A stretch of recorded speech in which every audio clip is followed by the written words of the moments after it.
భారతరత్న మాజీ ప్రధానమంత్రి అటల్ బిహారీ వాజ్పేయి శత జయంతి సందర్భంగా ఆయన సేవలను స్మరించుకునేందుకు ఆంధ్రప్రదేశ్ బీజేపీ రాష్ట్ర అధ్యక్షుడు పివిఎన్ మాధవ్ ఆధ్వర్యంలో రాష్ట్ర వ్యాప్తంగా అటల్ మోదీ సుపరిపాలన యాత్రను బీజేపీ నిర్వహిస్తుంది.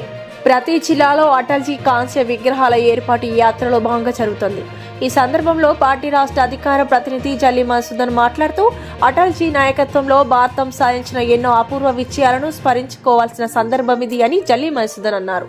మాధవ్ గారు, అలాగే రాష్ట్ర మంత్రులు సత్యకుమార్ యాదవ్ గారు, అలాగే జాతీయ స్థాయి నాయకులు, మధ్యప్రదేశ్ ముఖ్యమంత్రులు వీళ్ళందరూ కూడా అటల్ బిహారీ వాజ్పేయి గారి కాంస్య విగ్రహాన్ని ఆవిష్కరించి అక్కడి నుంచి అటల్ మోడీ సుపరిపాలన బస్ యాత్రని ప్రారంభించడం జరిగింది.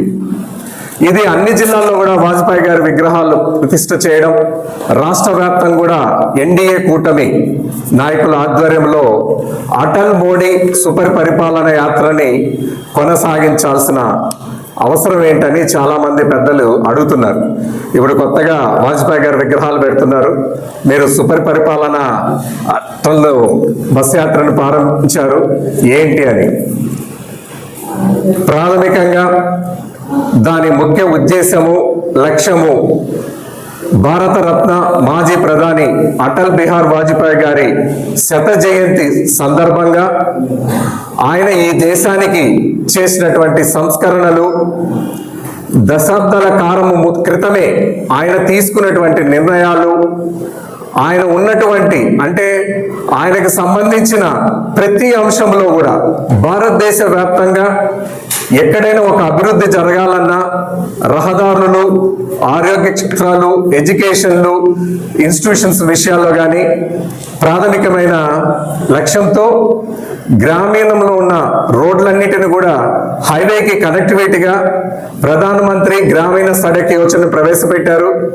అలాగే 6 సంవత్సరాల నుంచి 14 సంవత్సరాల చిన్నపిల్లలకి ఉచిత విద్యతో పాటు నిర్బంధ ప్రాథమిక విద్య కూడా సర్వశిక్ష అభియాన్ అనే కార్యక్రమాన్ని తీసుకురావడం జరిగింది.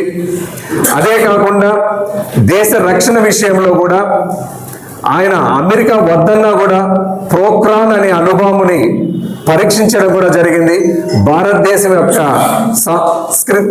టెక్నాలజీ కానీ శక్తి కానీ ఏ పార్టీతో ప్రపంచ దేశాలకి తెలియజేసేటువంటి అప్పట్లోనే ఆయన దూరదృష్టితో మన రక్షణ కవచం ఎలా ఉంటుంది, మన స్ట్రెంగ్త్ ఏంటి, మన దేశం యొక్క అన్ని డిఫెన్స్ సర్వీసెస్ అని ఎలాంటి స్థాయిలో ఉన్నారు, ఎలాంటి నిపుణులు భారతదేశంలో సైంటిస్టులు ఉన్నారనేది అప్పట్లోనే ఆయన వెలికి తీసుకురావడం జరిగింది. ఇదే కాకుండా పాకిస్తాన్ కూడా చర్చల రూపంతో అటల్ బిహారీ వాజ్పేయి గారిని చాలా సార్లు కూడా చాలా మంచిగా ప్రేమగా మాట్లాడి ఎన్నో చర్చలు జరిపి ఇంకా ఆ పాకిస్తాన్ మనకు తెలిసిందే దాని బుద్ధి పోగొట్టుకోదు కాబట్టి కార్గిల్ యుద్ధ కారణం కూడా కట్టానికి దూవి ఆ యుద్ధంలో భారతదేశం యొక్క శక్తి ఏంటో కూడా అప్పట్లో ప్రధానమంత్రి అటల్ బిహారీ వాజ్పేయి గారు కూడా మనకి ఆ ఇతర దేశాలన్నిటికి కూడా మన శక్తిని ప్రదర్శించడం జరిగింది. ఇవే కాకుండా చిన్న చిన్న అంటే పేదలకు కావాల్సిన ఈ దేశంలో అంటే గ్యాస్ కనెక్షన్లు కానించి, టెలికమ్యూనికేషన్ సిస్టంలో కానించి, టీవీల విషయంలో కానించి, అలాగే మౌలిక వసతులు కానించి, గ్రామంలో ముఖ్యంగా ఉన్నత పాఠశాల, ఆరోగ్య కేంద్రాలు, శ్మశాన వాటిక, అక్కడున్న రోడ్లు, దొడ్లు, ఆవులకి కావలసిన సంక్షేమకు సంబంధించినటువంటి కేంద్రాలు ఎలాంటి ప్రాధాన్యతనిస్తే ఆ గ్రామం యొక్క భవిష్యత్తు అభివృద్ధి ఉంటుందని అప్పట్లోనే ఆయన తీసుకున్నటువంటి నిర్ణయాలన్నీ కూడా ఈ రోజు మనం కళ్ళెదుట చూస్తున్నాం. ప్రతి గ్రామం కూడా ఎలా అభివృద్ధి చెందింది, గత 20 సంవత్సరాల క్రితం ఏ విధంగా ఉన్నాయి, ఈ రోజు ఏ విధంగా వచ్చిందనేది మన అందరికీ తెలిసిన విషయమే. ఆ రోజు అటల్ బిహారీ వాజ్పేయి గారు తీసుకున్న